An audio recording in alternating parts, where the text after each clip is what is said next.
Hello, everyone. Welcome to Question Everything, a podcast all about learning from the successes and the failures of those who dare to, well, question everything.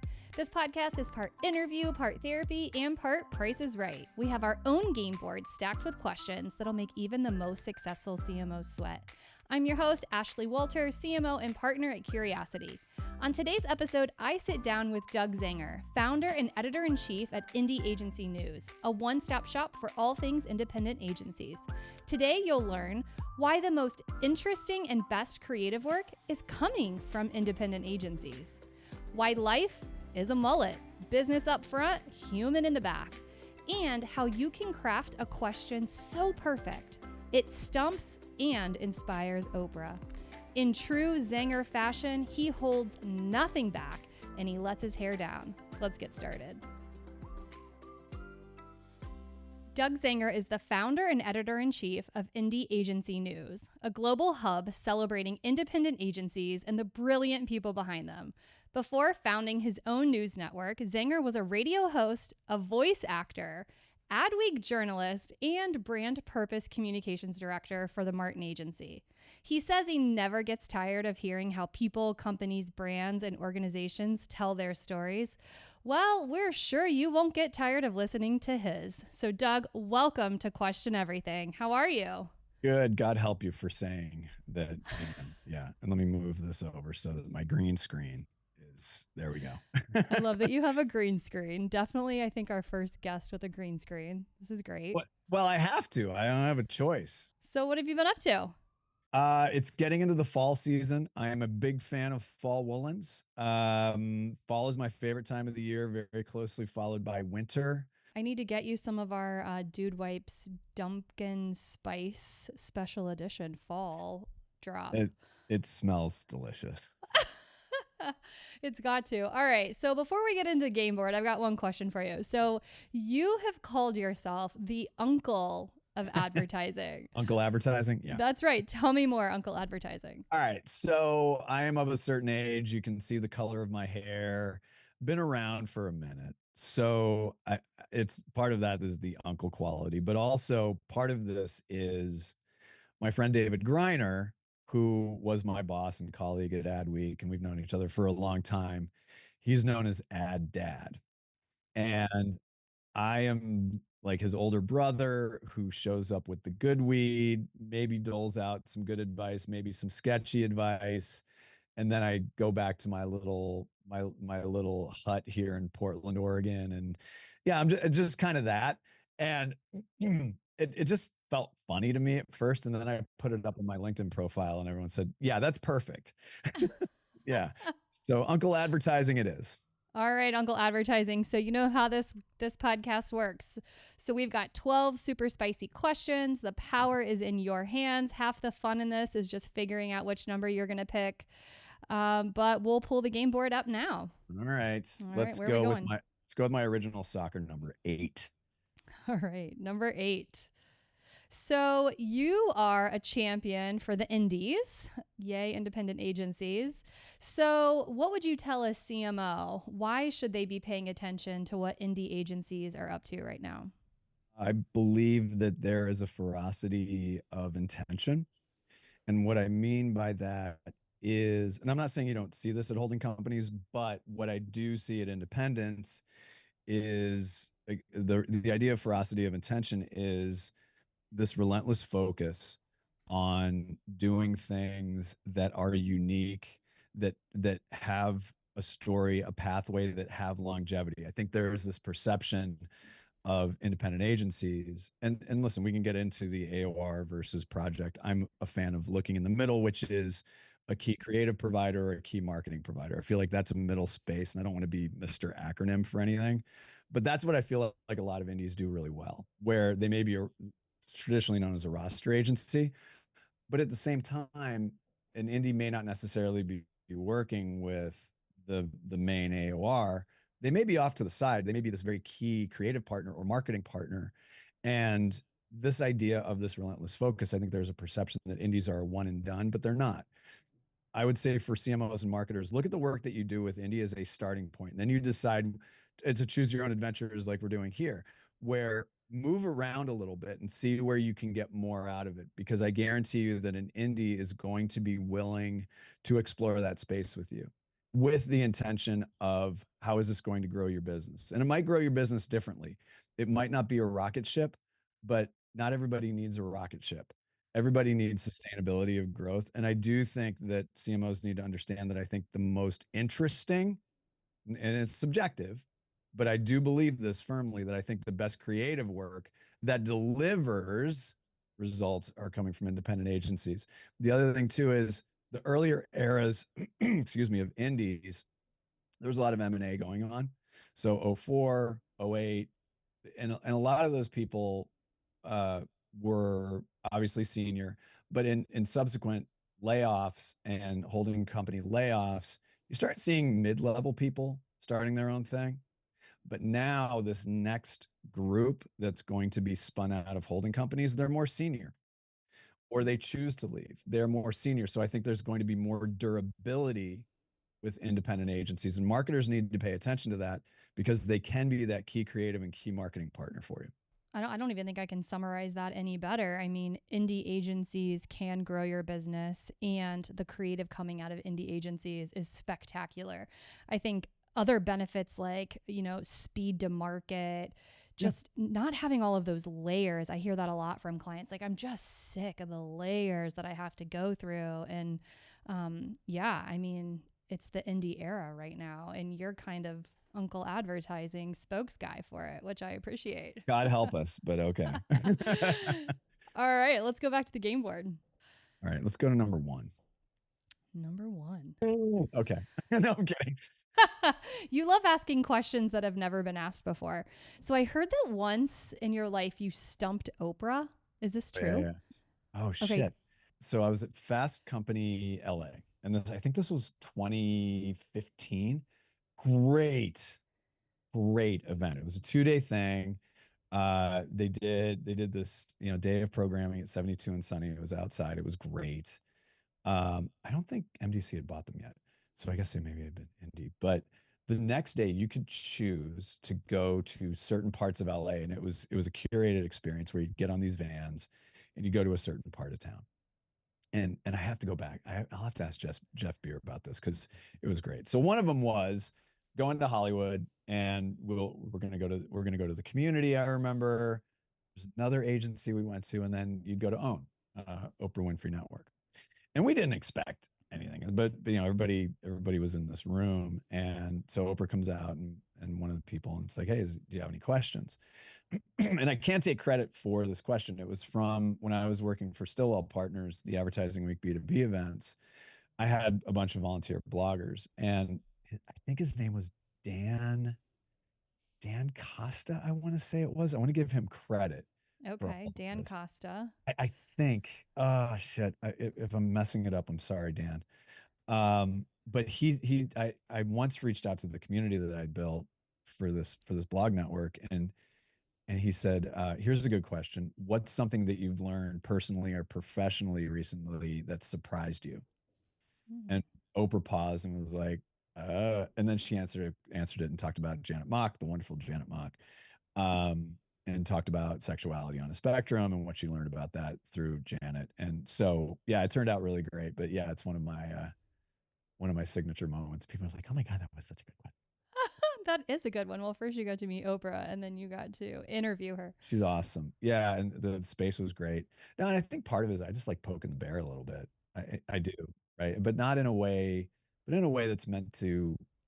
I do like curiosity. I like not just your agency, but I like this idea of going into these places that maybe creates a little bit of friction, but not so much friction that you can't understand it. What's like the art to asking a good question? Do you have like a formula, or how do you do it? One of the things I learned, so act one of my career was radio, and what I learned pretty early, and I think part of it was intuitive, but I think part of it was learned as well. And people like Ebro from Hot 97 and Apple Music, who I worked with, and he gave me my first shot.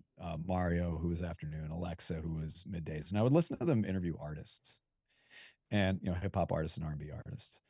And I noticed that there was you would get into some level of specificity, right? So instead of being overly broad, it's trying to find some level of specificity.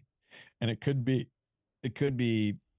an experience that somebody had that you discover. It might, I call it a light up question. So, you find something that's going to light somebody up. And it's not meant to be nefarious to try to bring somebody over to your side. It's more like, no, I'm actually interested in this. I often, when I get bios, I actually look at the bottom of the bio first because I can figure out what a CEO does. I can figure out what a CMO does, but I'm more interested in what drives them. And so part of it was learned, but then I think it's a lot of it is listening and observing. And a lot of everything in life is a word problem. And it's parsing out what is going to be something that might be unique or different. And so it's a lot of listening and observing. And you're not always going to get it right, but that's the thing that I noticed. So like Martin Sorrell, for example. Um, I know what Martin Sorrell is. I know what he does. But where we met was like, hey, he had just had his daughter, and his family had just had a daughter. And I said, how's your daughter? And we talked about that. And that's, quite frankly, that's more interesting to me. Yeah. He's showing me pictures, and it was awesome. Like, and it's like, yeah, I get it. Like, I do, as a journalist, I have a responsibility to that. But I told Mark Pritchard this once too. As I get really fucking name droppy on this. I was gonna Um, say. but I was in Cincinnati for an Adweek event over in Covington, and I went to Mark's office and I said, I don't ever want this to feel transactional. I'd like us to get to know each other. I understand like the journalist subject relationship, but I'm really just more interested in you getting to know me. And like I like that's just it's more fun. And it's just you just end up getting better stuff. And yeah, you know what? Life is a mullet. You're gonna have to do some business up front, but it's just, we can get to that. But and the thing about Mark was I'd always really respected them, but then he did a speech at AdColor, one of the best conferences out there. Shout out to Tiffany R. Warren. It's he had given a speech about his Hispanic heritage Hmm. and how he's not shying away from it anymore. And this is the truth. And I said this to him in person. And I would say this publicly to anyone. I always respected you, but after that speech, I really admired you. Mm. And I think that those are the things that as we build relationships that are professional within this industry, trying to find some of those places where we can make it a lot more human. And Yeah. and that goes across the board with Yeah. anybody. It doesn't matter if you are a chief brand officer for Procter and Gamble or you're a junior creative in Kansas City. Hmm.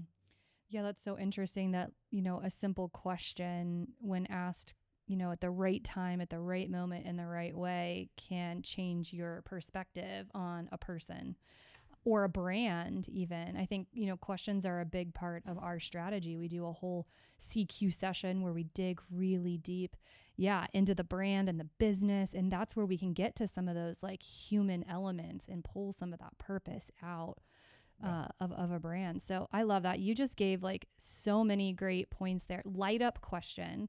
I love that. Like, what's the one question you're going to ask that's going to light up that person? And I'm going to need like a motivational poster in my new office when we move that says life is a mullet. Like, that is just With a cat hanging from, yeah. perfect. Perfect. All right, let's go back to the board. 4. Number 4. So you were Oh also a shit. I loved this project. All right. So you were a speechwriter for UPS CMO Kevin Warren. Yeah. What is one thing that you learned about CMOs by embodying his voice? I'm so proud. One of the things I'm most proud of. And actually I did work on his it was a campaign brand purpose leader of the year. And that I'm really proud of. Kevin, I just loved working with him and his team. Betsy and the rest of the team there at UPS. I think what I learned, and it, some of it goes back to Mark, right? Understanding the story, understanding the motivations, understanding how to balance. Again, it does go back to the mullet thing. It's like, how are you balancing this out? I think that especially leaders in this industry get so over programmed Mm-hmm. and they get so over handled that, you know, you could have an AI create something, and some people, that's how some people would want to approach it. But I think it was balancing story, passion, growing a business, growing a brand, understanding history, understanding the importance of this person's history. In Kevin's case, it was Xerox for a number of years. Where we do part company is he's a Dallas Cowboys fan, which makes me sad as a Philadelphia Eagles fan.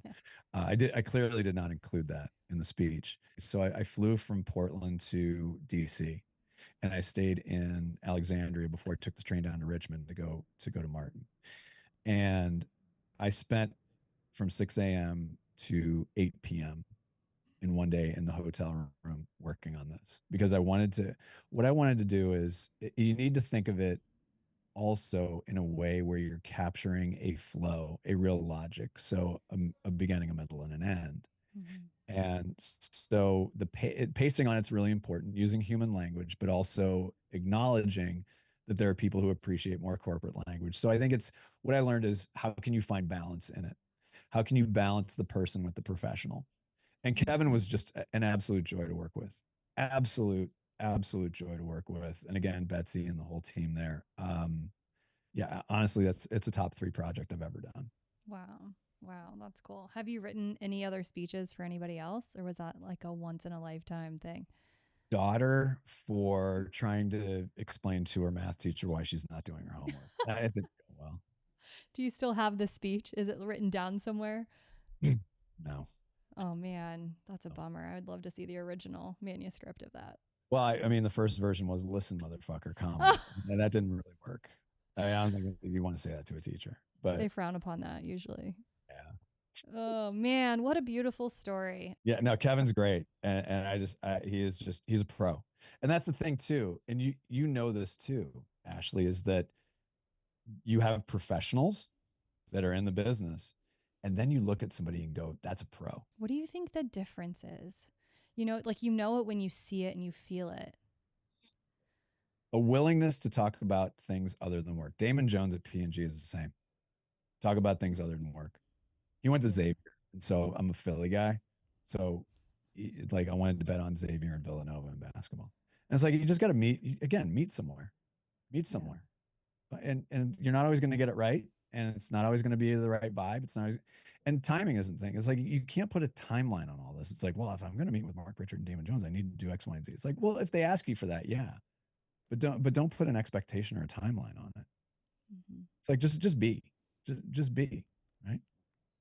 You're really good at that. Let's go have pizza in can. Let's I'd just rather have jump. chili in Cincinnati. We're gonna make that happen. Yeah. All right, back to the game board. Let's go 9. Number 9. All right, Oh so shit! I love this. so we're lucky enough to be matched with the Icelandic agency Brandenburg through your sister agency's program, which I hope you'll talk about. Yes. What do you think us shops can learn from each other, even, on the other side of the world, so to speak? Oh my God, I love this story so much. So my degree is in international studies. Um, it is. I have a business minor. I didn't do very well, especially the finance and accounting side of it. And I have a French minor, that's what I affectionately call the GPA saver. I for some reason had a proficiency at it. And so when you go to a school like that, the thinking is I'll go to grad school or I'll take my foreign service exam and maybe go work in government. And it was that plan until I moved to Portland and fell in love with this place. And but in the back of my mind, um, I've always loved matching people up just to get to know each other. I think I had a Swedish pen pal in Minnesota when I was a kid, and back when you were writing, um, if memory serves. But I always loved that, and I think that trying to find a common humanity in the face of a tremendous amount of difference in the world, in things like art, sports, culture, food, music, like all of these things that feed us as human beings, take out politics, take out conflict. Now, you can't be ignorant of it. Mhm. You obviously can't. It's understanding, building a baseline of understanding, and then you can get to business. It may happen quicker than in other places, but the story behind the sister city program was simply to get our members together at Indie Agency News. And what I was noticing was, oh, okay, we're in this market, we're in this market, we're in this market. So why don't I take the markets and just start mixing them together? So Seattle has Pittsburgh, I think, Philly, but here's and Brandenburg, by the way. I used to cover them at Adweek. I fucking love this agency. So they used to send me stuff. And Griner was part of this too. He's like, "Hey, this seems up your alley. It's an Icelandic agency called Brandenburg." I was like, "Oh yeah, it's 100% cut of my jib." And so they sent me something for the Reykjavik Marathon, which was really fun. And then they did the rebrand for the Icelandic Football Association, the soccer team, men's and women's teams. Beautiful, great So story. cool. I argued with Griner. I'm like, "This is the best campaign of I forget what year it was." He's like, "Fine, I'll put it at number 5." but they're such great people. Really, the design is so interesting, and they have such an interesting point of view. And I just genuinely like them. And so going back and forth to Cannes, since it was all on my dime, I flew from Portland, Reykjavik, Nice, and then up to Paris and then back. And so you use miles. So I did a little stay over, and I'd always wanted them to be part of this. And on the way back, I had spent time at their office. And I said, "Yeah, we're doing this sister city thing." There were 5 of them in there, and one of them, we were all sitting there, and I said, "This is what we're doing. What's a city or a market you would want to do?" And the one of the more quieter guys in the room says, "Cincinnati," and I went, "What?" And he said, "Football." And it took me a second. I went, "You're a Bengals fan?" He goes, "Yeah, huge." I said, "Well, curiosity it is." Oh And so my that's God. how it legitimately started with that Who Day. Who And day? yeah. And I, I just said, "Yeah, done." And It's been no other, awesome meeting them. yeah. And you got a chance to meet him, right? Yes. Yeah. A couple of weeks ago, we have another meeting coming up. We're going to do some visits. Hopefully, we got to get them out here for a game, some chili. We're excited.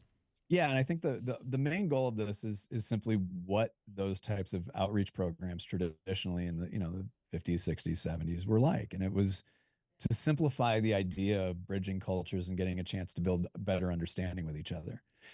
And you can do that digitally, but it's more important to do it digitally in a form factor that is also human, which means we'd like you to all interact with each other visually. We want you to Yeah. see each other. We want you to talk to each other. We want you to send each other care packages. Like, with Pittsburgh, it's like send out frozen pierogies to Seattle. Seattle, send Macklemore out, whatever. So, yeah.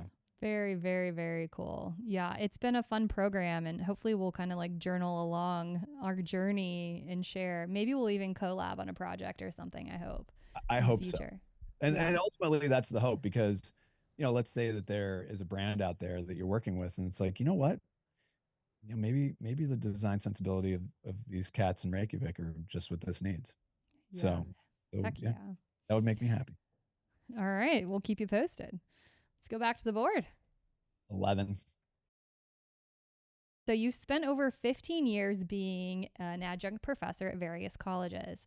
I'm curious, being with the youth, what do you think this The next youth, generation can teach us about marketing? Uncle advertising. right? I think they can teach us. Um, there are a lot of things. I think they can teach us a certain point of view. I think they can teach us things. So from a practical perspective, the effective use of platforms in ways that can be very creative and impactful and attractive to people and consumers and brands. I think that point of view is always going to be the thing. What is your point of view? And don't look at it on a cohort level. It's your point of view. Mm-hmm. What do you think about it? Um, all of students say, well, Gen Z says this. I said, yep, cool. You're Gen Z. What what do you think? And then you start getting to the essence of it.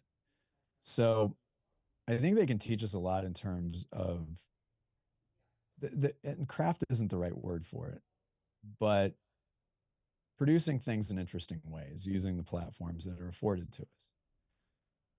What I also think is our responsibility is to not wax poetic and sentimental about the way it used to be.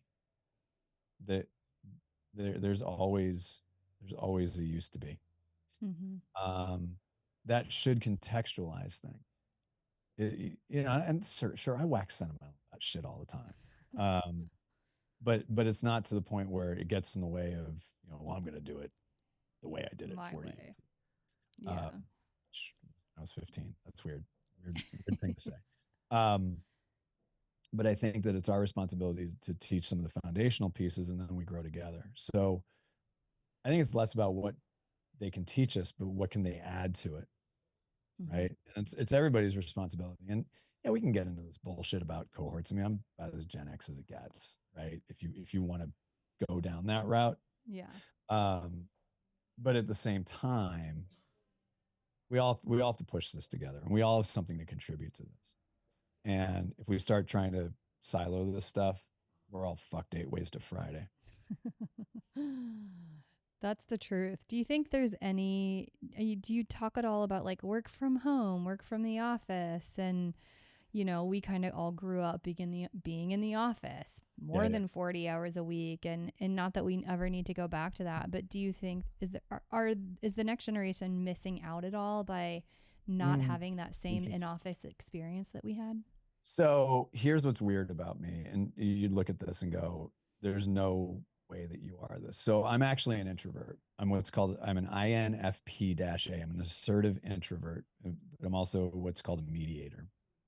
And so it fits what I'm doing right now perfectly.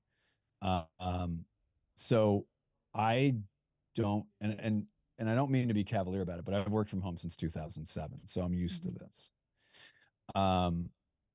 So I would say that I'm probably more programmed like somebody that's younger that's now working from home more. Um, but I will say, yes, they are. Yes, those interactions matter. And I think we need to go past the bullshit thing of saying, well, things around the water cooler. It's like, what's a water cooler, Dad? Yeah. Um, My you know, Stanley is like 64 ounces. I don't need a water right, cooler. right, right. Culligan Stanley, 64,000 ounce. Um, I think there is a miss on that. But now the opportunity is, how can you do this in a way that doesn't feel overly structured? And I think the best, if you are going to have people into the office, I think it's a 3-2. Pick the three Mm-hmm. days you want to come in, and, Yeah, and 2 that you don't. that's what And we do. there are companies that do Mondays at home, Tuesday, Wednesday, Thursday at the office, Friday at home. Yeah. That feels right to me. Mm-hmm. That does feel right to me. And just make that Tuesday, Wednesday, Thursday super dense. Yeah. But I I do like think it. they're missing. Yeah. But Yeah, not it's but going to be not but not interesting. so much that it's A deal breaker. yeah, it's just yeah. Yeah. All right, back to the game board, my friend. Let's go 10. Going to clear out that row. What's been your favorite campaign this past year? I think the Alzheimer's UK from Above and Beyond with Olivia Colman. I think that was last year. I really Okay. liked that work. I mean, the dude wipe stuff is really, really fun. And just Okay. thinking about our members too. I really did like that. And I'm not just blowing smoke, because I think that male centered marketing like that, it's hard to do. Mm-hmm. And y'all threaded the needle exceptionally well with that. I would say Manscaped did the same. I would say Everman Jack did the same. So I think that there's some interesting spots in there. I think Nike is getting back to what it's done best. I think the Olympic stuff it's a little more defiant. Yeah. I think that level of defiance needs to come back. And I look forward to seeing what Wyden's going to do with that. I think that they're going to sink their teeth into this. And I think I don't want to say we're going to get back to a heyday, but I do think that it all that type of advertising, if you think about it, had become noise because Under Armour was doing it, Adidas was doing it, um, a lot of nonprofits were doing it. The ad that changed everything was "If You Let Me Play" in '95 for Nike. That changed everything, and you see pockets of it everywhere, and I do think that will be interesting. God, I wish I was prepared for this, to be perfectly Well, honest, but I'm not. it wouldn't Uh, be question everything if you showed up prepared. So, I mean, I think that Nike work was really good too. I know at least in my house we talked a lot about it and how they just had such a strong point of view, and it took you back a little bit, like, oh wait, and then once you sat with it for a second, you're like, no, that's right. Um, we loved it. Yeah. Awesome. We'll link to as much of that as we can find too, so folks can see it. no, I'll remember something. I'm trying to like go back to Can and think about whatever. I mean, there was stuff from Click Health that was really great. Their members, Rethink did some great stuff for Heinz. Um, yeah, I mean, not to like not to promote the wares too much, but yeah, go look at the Can coverage. Yeah. We did because there's really interesting stuff from our members. And you have an award that's about to come out. Do you want to talk about that at Yeah, yeah, all? yeah. So Indie Agency News top 40. There's no categories, just great indie work. And we have PJ Pereira from Pereira Odell as the co-chair, along with Leslie Sims from Impossible. And we have a group of about 20 judges, and it'll be a 0 to 100 scale, and it'll simply be ranked. And the first 37, is it 37? 38, 38. Yeah, 37. Good math, Doug. We'll reveal online. So we're bringing Very this show cool. to everybody. We'll do more stuff like that. We'll do more in-person things. I think we're going to do a people version of it too. Um, but I'm excited about it because we try to make this the easiest award in advertising. Everybody's already done a lot of their hard work on this. So we just want you to copy, paste, get your stuff in. We're all professionals. We know what good work is. Yeah, So we're not gonna categorize it. We're just gonna make it be. I appreciate that. All right, my friend, I think we have time for one more. I'm gonna let you pick it. Oh gosh. All right, let's see. Let's look at the team. You guys have a favorite one you want to go to? Get the weirdest one. Gotta be a weird. What's the weirdest one? We want to go. Okay, all right. I don't know what it is, but we're going to number 5. Okay. Oh shit. Yeah. All right. Your biggest joy in life is recording voiceover. So drop some names of some projects you worked on, and we're just super curious. Like, what goes into the perfect read? Like, put us in the booth with you. What's it like? I did a thing for Heineken a couple of years ago. That was really fun. You probably heard it a lot on Spotify. And it was actually written by a friend of mine who was my assistant when I was in radio as a creative director. And all these many years later, he hires me as voice talent. So there was some Heineken stuff. I did some Nike work years ago. Um, what I would say to people hiring talent, and this goes back to what makes a great read. It's not so much. Well, let me go back to the talent first. So the talent, don't think of it as a gig, because I look at it this way. You have chosen me to represent your brand. You have chosen me to represent your company. And maybe my point of view is a little bit different. Um, I take that responsibility seriously. And so when we did the Heineken work, I would check in with the agency and be like, "Hey, I'm just curious. Is it working?" They're like, "Yeah, sales are up." It's like, cool. Um, and so I was a little bit different in that, and maybe it's because of my background. Maybe it's just I'm not purely voice. But I think if you're a voice talent, make sure that you understand your responsibility to not just to the client, but to the brand, Mm-hmm. and ask permission to make it better. So when you're in a booth, um, there are some times where talent, and I've done this before. I was like, well, I'm going to say this. And then I realized, oh, actually, I know how hard it is to go from brief to strategy to script. And then here I'm going to come in and be the asshole that says you should change it.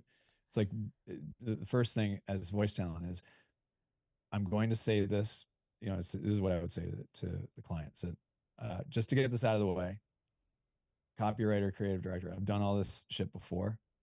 I'm happy to give you input if you'd like. I do not want to get in the way of this. If you want the input, cool. If you don't, that's totally fine too. I just want to make sure that you're getting the very best read that's representing what we're doing here. And so once you do that, you get that layer out, right? Mm-hmm. And I would say to people hiring talent, take the time to listen to nuance, because we're all born with a range, and we're tone and a range. That's what we're born with, right? So my tone sounds like stoner. My range is mid-range, mid to low range. So it's like, those are characteristics, but work within the nuances of that to try to get the most out of your talent. I would say trust your talent as best you can, but you're gonna have to eyeball that. Listen to full demos. Don't just go 10 seconds in. All of us know as voice talent that you're gonna listen to the first 10 seconds and be like, no, that's not gonna work. Take the time to go through the full minute. Understand that the best work comes from nuance, and this is where AI will never work. Mm-hmm. It's making sure you're getting this on the downbeat and doing this and getting really, really weird and nerdy about it. So if you're new to it as a writer or a producer or as a creative, get with some old heads that have done it before and ask to get coached on it. And it's not just about ads, it's about any sort of audio. Mm-hmm. It absolutely is any sort of audio. Just get churched up a little bit on that. Man, okay.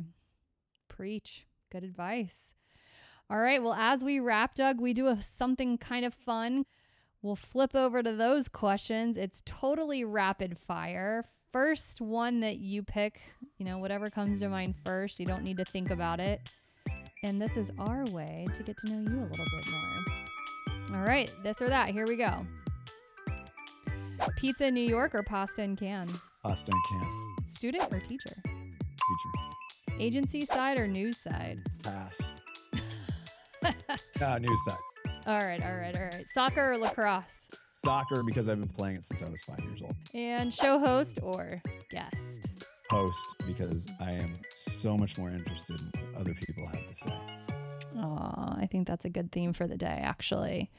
Help others, light them up. I love that. Well, thank you so much for joining us on Question Everything. What's the best way for listeners to reach out to you? Yeah, indieagency.news is the platform for that, but I'm always best to find on LinkedIn. And yeah, Zanger is, for whatever reason, I managed to grab all the Zangers for some of the, for social platforms, including LinkedIn. So yeah, it's usually the best way to get a hold of me. I love that. All right. We'll put links in our show notes for you as well. Thanks for coming. This was amazing. You have just such a fascinating life, career. You shared so much advice. We're just so appreciative of all you do for the agency world, but indies in particular. It's very inspiring. So thanks for giving us a platform too, to share our work. And thank you for the support. It's, people look at that as a membership fee. I look at it as an investment in building something that endures and is very special and that helps build this industry farther. Yeah. All right. Well, we'll talk soon. All right, Ashley. See ya. Thanks. See ya.